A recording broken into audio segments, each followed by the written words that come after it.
할렐루야. 오늘도 이 새벽에 주님의 말씀 앞에 나온 여러분 한 사람 한 사람을 예수님의 이름으로 환영합니다. 오늘 우리가 함께 묵상할 말씀은 시편 65편 말씀입니다. 시편 65편 1절에서 13절까지 말씀인데 말씀 봉독은 제가 1절에서 4절까지 하도록 하겠습니다.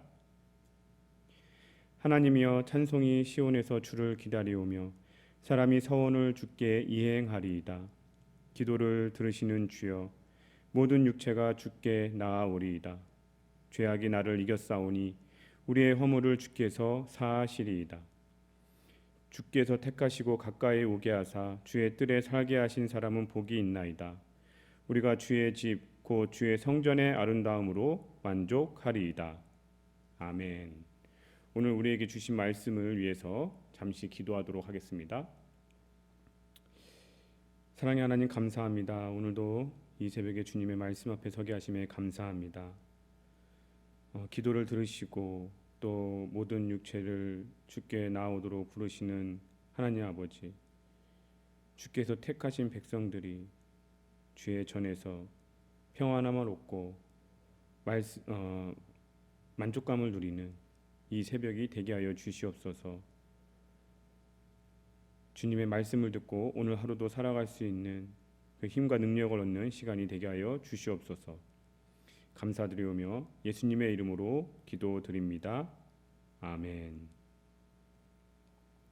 오늘 우리가 봉독한 말씀을 가지고 주께서 택하시고 가까이 오게 하신 은혜라는 제목으로 하나님의 말씀을 나누도록 하겠습니다. 요즘 여러분은 누구와 가장 가깝게 지내고 계신지요? 아마도 가족 이외에는 특별히 생각나는 사람이 없을 것 같습니다. 왜냐하면 코로나 팬데믹으로 인해서 사람들을 우리가 마음 놓고 만나고 있지 못하기 때문입니다. 요즘 우리가 경험하고 있는 이 코로나 팬데믹으로 인해서 우리가 생활에 가장 큰 불편함을 느끼는 한 가지 중에 하나가 바로 비대면입니다. 사람들을 대면하지 말라는 것입니다. 사회적 거리두기, 소셜 디스턴싱이라고 해서 서로에게 가까이 가지 말고 일정 간격을 유지하라는 것입니다. 그래서 우리는 1년 반이 넘도록 사람들을 마음 놓고 만나거나 가까이 갈 수 없는 세상을 살고 있습니다. 세상 사람들은 이 비대면, 언택트, 누군가를 만날 때 직접 만나기보다는 온라인상에서 만나는 것을 new normal, 그러니까 새로운 표준이 되었다고까지 말을 합니다. 그래서 지금 우리는 미국에 있으니까 자유롭게 예배를 드릴 수 있는 상황이지만 한국에서는 아직도 오직 온라인으로만 예배를 드리고 있습니다. 단지 이 예배뿐만이 아니라 사람들이 모이기를 꺼려하니까 우리의 신앙생활에도 큰 영향을 받고 있습니다. 우리의 신앙생활에서 성도의 교제는 아주 중요합니다. 사도행전 2장을 보면은 초대교회 때부터 성도들이 날마다 마음으로 같이하여 성전에 모이기를 힘쓰고 집에서 떡을 떼며 기쁨과 순전한 마음으로 음식을 먹고 하나님을 찬미했다고 기록하고 있습니다. 그리스도의 이름으로 모인 성도들이 함께 떡을 떼면서 음식을 먹는다는 것은 단순히 음식으로 배만 채운다는 그런 개념이 아닙니다. 그 자리에 임재하시는 성령 하나님과 함께 우리가 교제를 나눈다는 의미로 그 자체가 성찬의 의미를 포함하고 있는 것입니다. 지금 팬데믹으로 인해 우리가 일시적으로 모이는 것은 중단할 수 있지만 계속해서 이렇게 우리가 비대면으로만 신앙생활을 하는 것은 성경적이지도 않고 우리의 신앙을 위해서도 결코 바람직하지 않은 것입니다. 하루빨리 이 팬데믹 상황이 종료되고 다시 우리가 모여서 자유롭게 친교를 나눌 수 있는 날이 속히 오기를 소망합니다. 오늘 시편 65장 4절에서 시편 기자는 주께서 택하시고 가까이 오게 하사 주의 뜰에 살게 하신 사람은 복이 있나니 라고 고백하고 있습니다.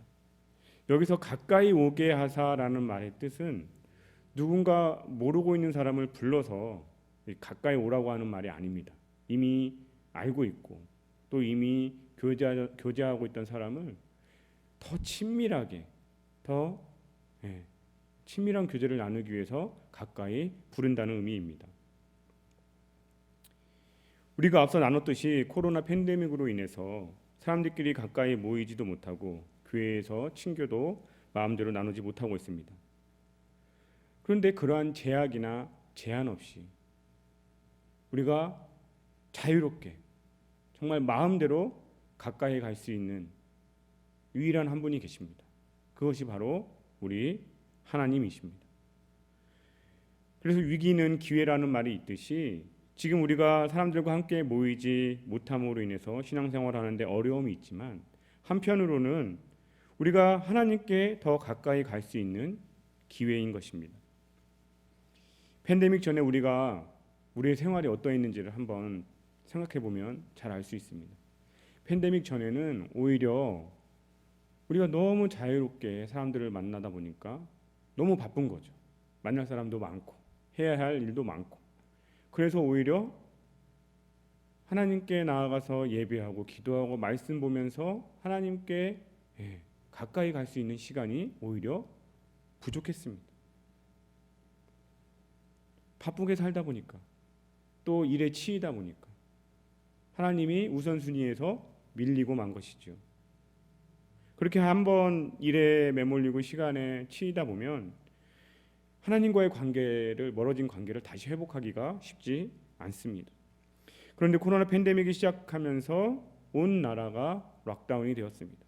멈춰선 거지요. 우리는 우리의 의도와는 상관없이 어쩔 수 없이 우리가 하던 일을 멈추고 집에서만 머물렀습니다. 그리고 아직까지도 이 정상화가 되지 않아서 이 팬데믹 전하고 비교하면 그나마 여유로운 생활을 우리는 지금까지도 하고 있습니다. 비록 우리가 경제적으로 좀 타격을 입고 일은 제대로 못하지만 하나님께서는 우리에게 하나님께 가까이 나오라고 우리를 부르고 계신 것입니다. 이제 일은 할 만큼 했으니 내 앞에 나와서 말씀 보고 기도하며 우리와 친밀한 교제를 나누고 싶어 하시는 것입니다. 그 전부터 친밀한 교제를 나누고 있던 성도분들도 계시겠지만 그런 분들이라면 더 정말 하나님의 충만한 임재 가까이 나아오라고 부르고 계신 것입니다. 세상은 하나님의 백성이 어떻게든 하나님 가까이 가는 것을 가로막습니다. 그래서 이 하나님의 백성들을 이 세상은 노예 삼아서 하나님께 가지 못하고 세상에 충성하라고 그렇게 노예 삼고 있는 것입니다. 이스라엘 백성들이 애굽의 노예가 되어 있을 때 하나님께서는 모세를 통해 출애굽시키기 위해서 모세를 애굽 왕 바로에게 보냈습니다. 바로 앞에서 모세는 하나님의 말씀을 전합니다. 이스라엘의 하나님 여호와께서 이렇게 말씀하시기를 내 백성을 보내라. 그러면 그들이 광야에서 내 앞에 절기를 지킬 것이니라. 그런데 바로는 그 말을 듣고 대답하기를 너희가 어찌하여 백성의 노역을 쉬게 하려 하느냐. 가서 너희의 노역이나 하라. 그러면서 더 많은 일을 하게 하지요. 그러면서 말하기를 너희가 게으르다 게으르다. 그러므로 너희가 이르기를 우리가 가서 여호와께 제사를 드리자 하는도다라고 말을 하고 있는 것입니다. 하나님께서는 자신의 백성들이 이 애굽의 노예로 사는 것이 불쌍하셔서 그들을 출애굽시켜서 약속의 땅, 그 자유롭게 하나님을 예배할 수 있는 땅 가나안으로 옮기시려고 하는데 이 바로는 그런 이스라엘 백성을 가만히 놔두지 않는 것입니다. 그래서 하나님께서는 애굽에 10가지 재앙을 내리셔서 온 애굽을 초토화시키시고 온 나라가 멈춰서게 한 것입니다. 더 이상 이스라엘 백성들이 고된 노동을 할 수 없게 만든 것이죠. 그리고 출애굽 시키신 것입니다. 하나님은 이번 팬데믹을 통해 세상의 노예로 살아가는 그분의 백성을 새 출애굽 시키시고 계신 것입니다. 우리가 일에 치이고 사람에 치여서 하나님을 예배하고 말씀과 기도로 나오지 못하니까 아예 이 세상을 멈춰 세우신 것입니다. 아마 18세기에 시작된 그 산업혁명 이후에 세상이 이렇게 조용했던 적이 없을 것입니다. 하나님께서 우리에게 가까이 나오도록 부르고 계신 것입니다. 우리가 주님께 언제든지 가까이 나아갈 수 있는 이유는 주께서 우리를 택하셨기 때문입니다. 하나님께서 이 세상에 많고 많은 사람 중에 우리를 택하신 이유는 결코 우리가 잘나서 우리의 능력이 출중해서가 아닙니다. 우리도 세상 사람들과 마찬가지로 똑같이 우리의 죄로 인해서 죽을 수밖에 없는 존재였는데 하나님의 전적인 사랑과 은혜로 우리를 선택하여 주신 것입니다. 그리고 우리를 선택하신 하나님께서는 우리가 언제든지 주님께 나아갈 수 있도록 우리의 죄를 사하여 주셨습니다.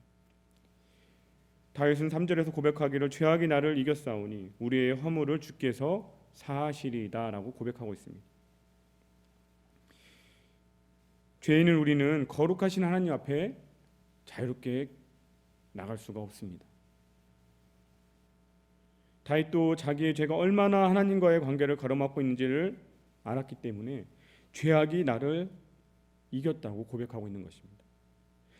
하지만 하나님께서는 예수 그리스도의 보혈로 우리를 속죄하시고 깨끗게 하셨습니다.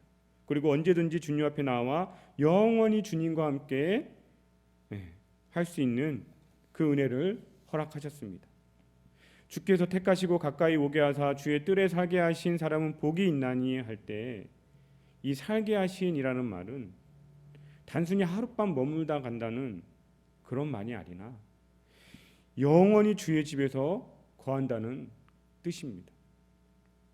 사랑하는 성도 여러분, 이 새벽에 주께서 우리를 강권하신 그 사랑으로 택하시고 우리의 죄를 속량하셔서 아주 친밀한 교제를 나누도록 가까이 오게 하시고 주의 집에서 영원히 우리가 만족하며 살게 하신 그 은혜를 누리시는 여러분 한 사람 한 사람이 되시기를 예수님의 이름으로 축원드립니다. 우리 함께 오늘 주신 말씀을 기억하면서 기도하기 원합니다. 이 시간 우리가 기도할 때 세상에 많고 많은 사람 중에 우리를 선택하여 주신 그 은혜에 감사하고 우리의 죄를 사하여 주셔서 우리가 언제든지 주님 앞에 가까이 나아갈 수 있도록 하신 그 은혜에 또한 감사하며 이 팬데믹으로 인해서 우리가 사람들에게 가까이 갈 수는 없지만 하나님께 더 가까이 가는 시간이 되게 해달라고 함께 기도하기 원합니다. 그리고 오늘은 금요일입니다. 우리 교회 리더들을 위해서 기도하는 날입니다. 사단은 항상 교회를 공격할 때 리더들을 먼저 공격합니다. 그래서 교회를 무너뜨리려고 합니다. 그래서 우리가 이 시간 우리 교회 리더들을 위해서 기도하기 원합니다.